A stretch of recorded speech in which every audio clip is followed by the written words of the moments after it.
Welcome to Wake Up and Live with Christopher Flagg. This is a daily podcast to encourage and inspire godly living. Let's join in and listen to today's message.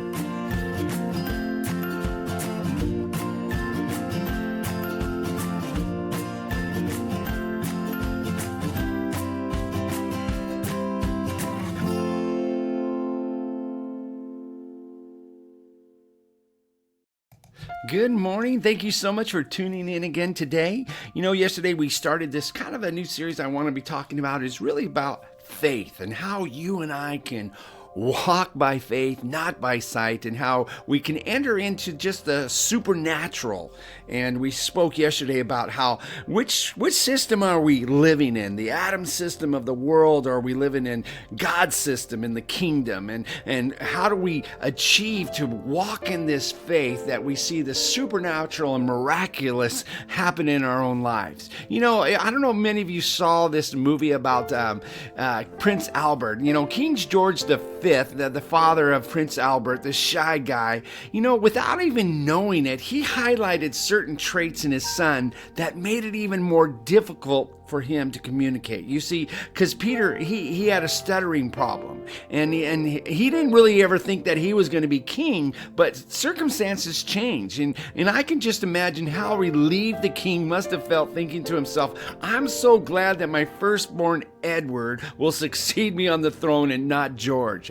He never imagined the possibility, but really less than a year, Edward would in fact relinquish the privilege, and many blame his commoner girlfriend for that decision. But the path for Edward embraced in his life demonstrates that the relationship was perhaps merely an excuse, because he was just really not ready for the responsibility of this kingship, nor did he want it.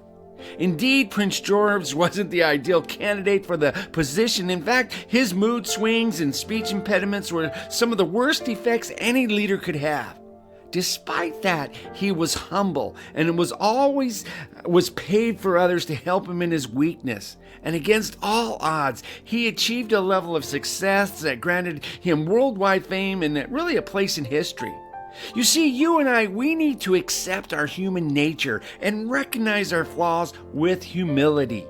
Humility is a vital element in the Father's kingdom. For example, God urges us to confess our faults and to pray for one another. An attitude devoid of arrogance is ideal to prepare us really with the willing hearts to draw near to Him for effective conversations. The Bible says that the prayer of a righteous person is powerful and effective. People often ask me how much time I spend in prayer, because they tend to believe the amount of time we pray is the key. However, the secret lies in the quality of time we give to prayer. If I were to say I spend just a little time in prayer, people would be shocked and say that's inexcusable. If I were to say, however, that I spend my entire day praying, some people might feel ashamed for not being able to do the same. The key is not the matter of how much time, but rather the faith I exercise when I come before my Father in prayer. It's that simple. Do not allow yourself to be distracted by this world system that quite often only complicates things. You know, one day while I was really trying to kind of solve this matter that was concerning me, and kind of trying to figure out my work situation and a lot of different things that were going on, I noticed how easy it was to fall prey to my old ways of complicating things. Still, right in the middle of all that worry, the Lord ever so kindly spoke to me and said, Elijah prayed. He was a man with similar passions, but he prayed. God repeated this many times, and finally it had sunk in, and I said, you know what, you're right. Why am I racking my brain with this aggravation? What I need to be doing is praying and taking authority in God's divine system. I shouldn't be focused on my weaknesses and imperfections, but rather putting my faith in action, trusting God. Indeed, as we read the Bible, we find that the prophet Elijah was also a man subject to similar emotions. He too was rash and impulsive at times, or perhaps just feeling overwhelmed. Think about it. One day he confronts more than 800 false prophets, and the following day he's fleeing, hiding from the threats of one woman. Nonetheless, those extreme and irregular motions didn't keep him from praying fervently and effectively, shutting up the heavens from all the rainfall further down the line, opening them up again. Whenever you pray, never look at how good you have been, because it's Jesus alone who validates you and opens the ways for you to come before the Father. Adam's system tells you it's impossible to be blessed with all your flaws and weaknesses, because it sets your focus on your own abilities, which can never begin to compare to God's. Then you fall into the cycle of doubt and hopelessness when you should be doing is humbly recognizing that you are weak and beginning to use your rock-solid faith. And here's another one. Never pray according to your reason, but according to God's love. Our sinful nature can never be greater than our Father's grace. Peter was the disciple Jesus taught most about faith, humility, and obedience, perhaps because he was training him for what he would soon face in his own life. We know that on one occasion, Jesus asked him to push the boat out from the shore to be able to better teach the people. Then later, after finishing the message, he instructed Peter to go out deeper into the lake and go fishing. Peter's initial reaction was based on Adam's system, and it's clearly seen in his reply about having spent all night fishing and not catching anything. But then he seems to shift into God's system by saying that he'll gladly obey. The way Peter jumped into action is important to receive a blessing in God's divine system, and he experienced firsthand a supernatural catch. Believe as Peter did, and you'll have to ask others to help you receive the vast blessing God will pour out. You will receive it to share with those around you, which is another vital principle in the system of God's kingdom. After the miracle, Peter felt quite unworthy, and though it was his earthly nature, we have seen that this is not a hindrance in God's divine system. He knows that we aren't perfect, and still he wants to bless us. This is not to say that we are free to sin and then pray to receive, because living in God's kingdom system requires an effort on our part to live according to His commandments. We must not draw away from our Father and think that He will punish us for just being weak. God will always love us, forgive us, and receive us with open arms. This is something we need to understand. Draw near to Him, recognize that you're a human being with weaknesses, make every effort to improve, humbly ask for forgiveness, and do not be afraid to express your needs in faith. Listen and believe, and stop looking for excuses. There are only two paths. Either continue to live in the Adam's world system or start engaging God's kingdom system, allowing it to function the way it should. Don't seek the world's influence, but rather the Lord's influence with your life and your family. On occasions, we see Peter challenging Jesus to let him walk on water, and Jesus simply says, "Come."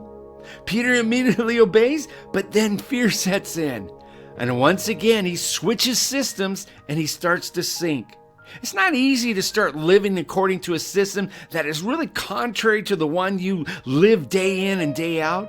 It's quite normal to have doubts and fears, but I can assure you that God's system works. Stop flip-flopping between systems and choose to be radical and not double-minded. If you doubt, you will weaken and your mind will default to the system that is not in your best interest. No matter what others think, if you sow, you will reap. If you humble yourself, you will be exalted. If you ask, you will receive. Set your sights on the Lord because you are born again and He is right there before you. Don't ask Him to bless your system. Rather, live according to His. Your life would have changed dramatically a long time ago if you had just prayed with the same persistence with which you have been calling that company for a job. A third example of Peter learning to operate in God's system was when Jesus told him to go fish, and the first one he caught had a coin in his mouth to cover both their taxes. Would you consider that extreme? I mean, it certainly had to be challenged to obey. However, after seeing the multiplication of the 5 loaves, the 2 fishes things, and witnessing the sick being healed, Peter undoubtedly was opening his understanding little by little, allowing his faith to be strengthened. On this occasion, the situation was even more sensitive because it was not about a miraculous catch, but about learning to remain within God's system and following His word at every point. It was almost like Jesus telling him, there's a wonderful adventure waiting for you, and I'm going to teach you to live it with joy and faith. The same thing applies to us today. Without trusting in Him unconditionally, it will be difficult to face the challenges that come with serving the Lord. Now we see another interesting situation that takes place. We know that Jesus' ministry was constantly being provided for and that Judas oversaw the administrating of everything that came in. And the Bible tells us that the people controlled the money bag would periodically dip into it for himself. Despite having all these available resources, Jesus still challenged Judas to operate in the kingdom system, because even with the funds they had, it was still going to be impossible to feed a multitude or prepare everything that was necessary for Passover. Jesus wanted them to understand His divine economy, and with Judas as a treasurer, miracles would be necessary really more than ever. And so, then why didn't Jesus tell Peter to ask Judas for the money to pay the taxes? I would like to think that He was also teaching Judas that he didn't have to steal to have abundance. Indeed, if we would just trust and embrace our Father's kingdom system, corruption would be done away with. I would like to believe that Jesus wanted to save Judas's life, since finances should be the least of our worries when we learn to depend on God. If what you need is money, He can provide it for you. Really, you need to convince yourself to stop depending on bribes or kickbacks or tampering with invoices to lower your taxes. That would be living in Adam's system, stubbornly insisting on operating in the world system. Your financial worries will come to an end when you choose to operate once and for all in God's kingdom principles. In your work, trust that your Father can provide everything that you ask for in faith. Do not try to understand it all. Just believe and be steadfast. Follow His instructions no matter how ridiculous or far-fetched they may seem. Learn to live within His system. If He tells you to look for a coin in the mouth of a fish, then do it. Remember, it's His blessings that will provide for you more than enough until you are overflowing. He is the one who saved you, and only He can sustain you in His kingdom. Tell Him right now, Father, I want to live my whole life according to Your system and Your word. I promise to live, grow, and to serve others in love.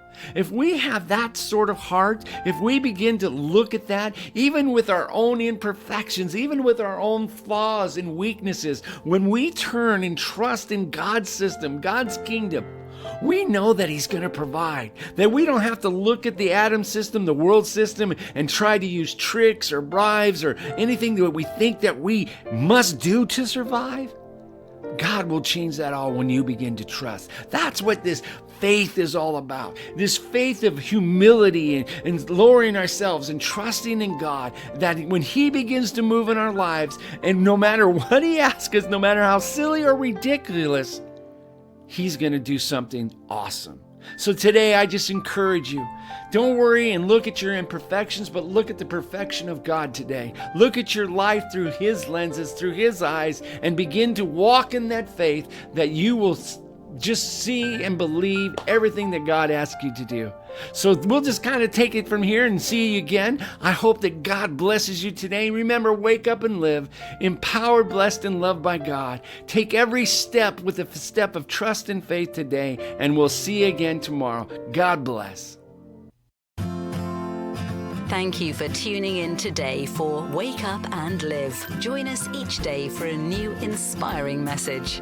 Also check out our Saturday morning's Word and Worship for 30 minutes of getting refueled, plus our Sunday sermon series on the seasons of life.